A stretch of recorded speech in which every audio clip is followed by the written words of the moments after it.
Assalamualaikum warahmatullahi wabarakatuh. Kami dari kelompok 4 ingin menjelaskan tentang tinjauan keamanan sistem transaksi dan pembayaran pada e-komersi. Studi kasus yang kita ambil itu ada toko online atau buah online. Nama anggota kami ada Adinda Nurdiani, Evan Tanton, dengan saya Akbaruda Putra, lalu ada Lazarus Putut Saputra.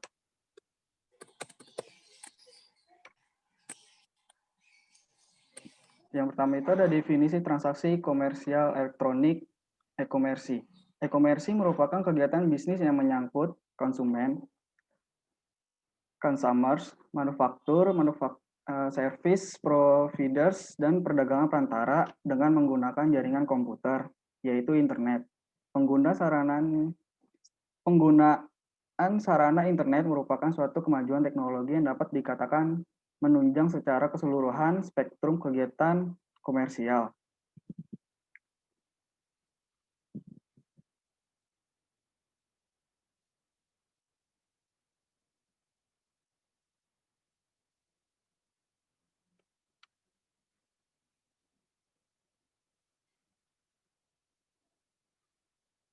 Lalu di sini ada mekanisme penawaran dan penerimaan toko online. Yang pertama itu pada transaksi komersi yang dipergunakan adalah media elektronik, yaitu internet.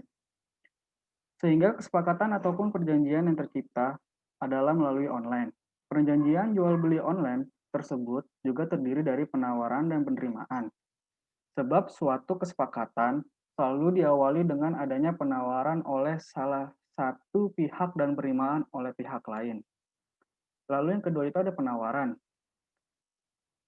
Penawaran yang dilakukan di dalam transaksi e-komersi, khususnya jenis B2C, adalah pedagang atau produsen atau penjual. Sehingga toko online memanfaatkan website dengan menyediakan semacam styrofoam yang berisikan katalog, produk, dan layanan yang diberikan. Lalu yang ketiga itu ada penerimaan. Di sini penerimaan toko online dalam transaksi e-komersi melalui website, biasanya pengunjung atau calon pembeli akan memilih barang tertentu yang ditawarkan toko online. Jika calon pembeli tertarik, maka shopping cart akan menyimpan terlebih dahulu barang yang calon pembeli keinginkan sampai calon pembeli yakin akan pemilihannya.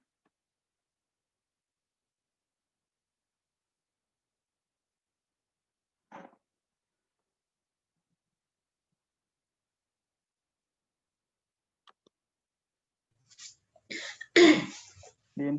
Sekarang ada metode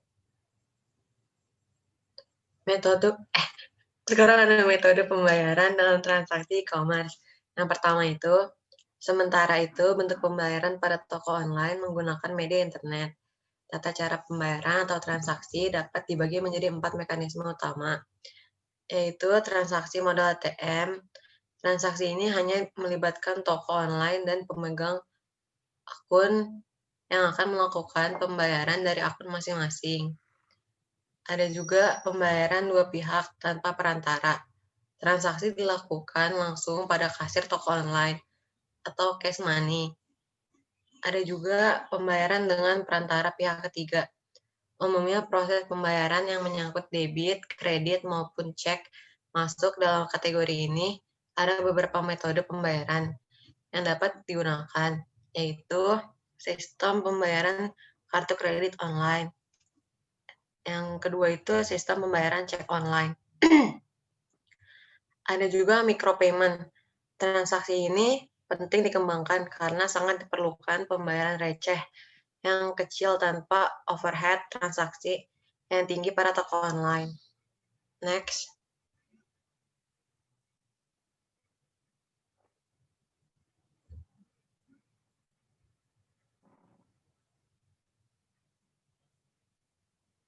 Ada juga untuk keamanan di dalam transaksi e-commerce pada toko online saat ini ada 3 cara, yaitu next.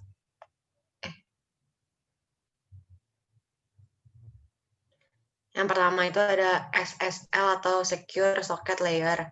Yang kedua ada Secure Electronic Transaction atau SET. Ada juga PGP atau Pretty Good Privacy. Next.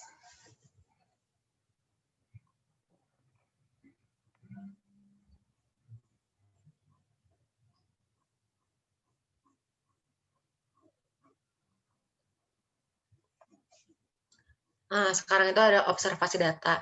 Pengertian observasi adalah suatu metode pengumpulan data yang dilakukan dengan cara mengamati objek penelitian secara langsung. Hal ini bertujuan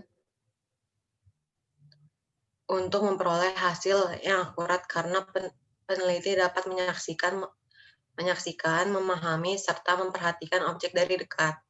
Yang kedua itu di dalam observasi data terdapat 3 kategori, yaitu interface, model transaksi, dan model pembayaran. Selanjutnya, di sini saya akan menjelaskan apa itu interface. Pada toko online, www.buaonline.com, interface diusung sangat sederhana agar penggunaannya bisa menggunakan dengan mudah. Interface itu sendiri adalah di mana tampilan pertama pada web. Ini adalah contoh tampilan utama pada web www.buaonline.com. Next.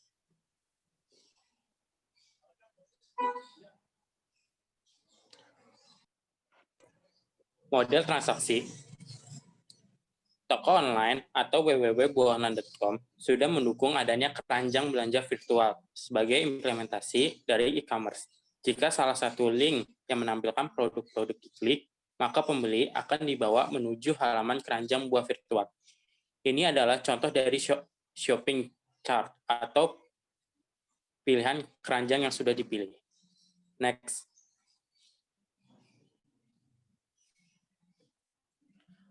Metode pembayaran. Metode yang dipakai untuk toko buaonline.com ini sendiri adalah COD atau cash on delivery, yaitu pembayaran dilakukan oleh pembeli ketika bertemu secara langsung dengan penjual di suatu tempat untuk bertransaksi.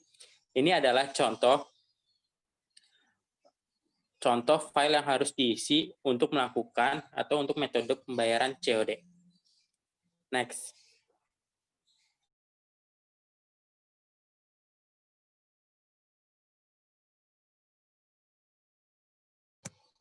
Next.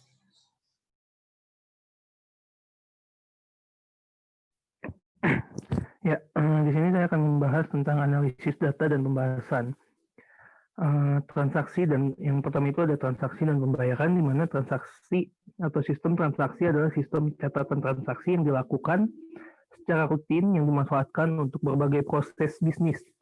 Terdapat 2 sistem transaksi yang berkembang pada masyarakat, yaitu tunai dan non-tunai, di mana akhir-akhir ini sistem transaksi non-tunai semakin banyak bermunculan karena adanya digitalisasi dalam sektor-sektor internasional. Yang kedua ini ada keamanan pembayaran, di mana sistem pembayaran ini adalah sistem yang mencakup seperangkat aturan, lembaga, dan mekanisme yang digunakan untuk melaksanakan pemindahan dana guna memenuhi suatu kewajiban yang timbul dari satu kegiatan ekonomi. Yang pertama itu ada sistem pembayaran, merupakan sistem yang berkaitan dengan pemindahan sejumlah nilai uang dari satu pihak ke pihak lainnya. Dan untuk yang selanjutnya, yang kedua ini ada implementasi SSL pada e-commerce toko online, yang dimana dengan fasilitas pertukaran data secara aman yang disediakan oleh SSL, teknologi yang dipakai oleh toko online ada 3 metode.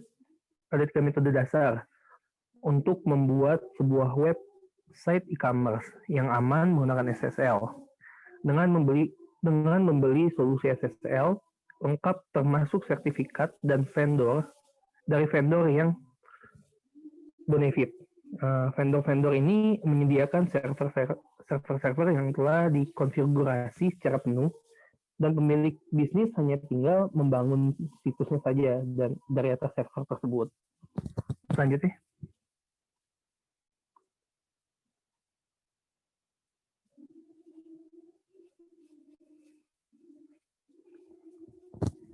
Next slide.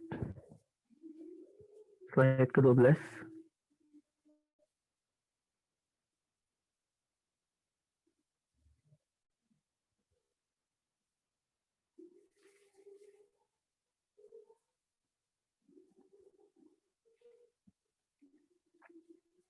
Lalu di sini ada kesimpulan yang terakhir di mana e-commerce selain memberikan kemudahan dalam berbisnis juga menimbulkan risiko yang tinggi, yang bisa menjadi tinggi gitu. Risiko bisnis itu misalnya yang pertama itu kehilangan segi finansial secara langsung karena kecurangan. Yang kedua itu penggunaan akses ke sumber oleh pihak yang tidak berhak atau yang tidak berkewenangan. Lalu untuk selanjutnya itu ada juga kehilangan kepercayaan dari konsumen, di mana risiko-risiko tersebut bisa diatasi dengan sistem mengharuskan seorang calon konsumen untuk menjadi anggota, di mana dengan keanggotaan ini seorang anggota bisa mengetahui perkembangan terakhir dari proses transaksi pembelian yang sudah mereka lakukan sebelumnya di situs online tersebut atau di toko online tersebut. Jadi nanti seorang anggota bisa juga mendapatkan informasi produk-produk yang baru melalui email anggota tersebut. Jadi langsung dikonfigurasikan atau disinkronisasikan dengan email, lalu langsung disampaikan gitu ke email anggotanya. Seperti itu.